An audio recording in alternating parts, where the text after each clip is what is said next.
Good morning mga kaisin, dito na naman po tayo pakichismis kasi nga diba, ina-announce po nung nakaraang live ni Kalinga Prab na March 23 ay magdadagdag po ng ambassadress ang Velvet Box at inaasahan po natin at inaasahan ng marami na isa sa kanila ni Carla or ni Beyonce. Sino kaya sa kanila ang maisama sa idadagdag nila sa kanilang ambassadress sa Velvet Box? Kasi nung nakaraan, pinagbutuhan naman at mataas talaga ang boto ng dalawang ito, si Beyonce at si Carla. Kaso nga lang, hindi po sila pumunta. Siguro ay para na lang bigyan ng daan at chance yung ibang angels. So, abangan natin yan. March 23, magkikita-kita po ang ambassador and ambassadress ng Velvet Box.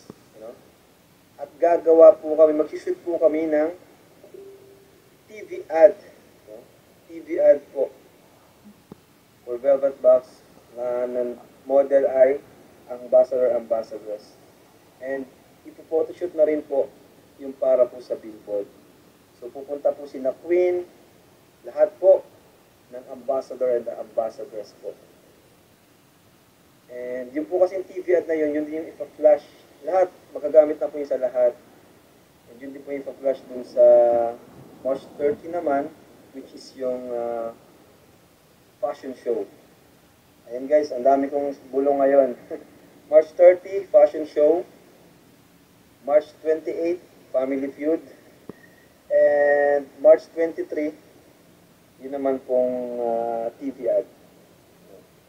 Abangan nyo po kasi may daragdag po sa ambassadress ng Velvet Box.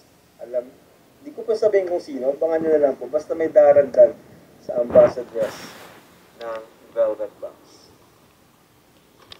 So yung shooting na yun is para sa TV ad.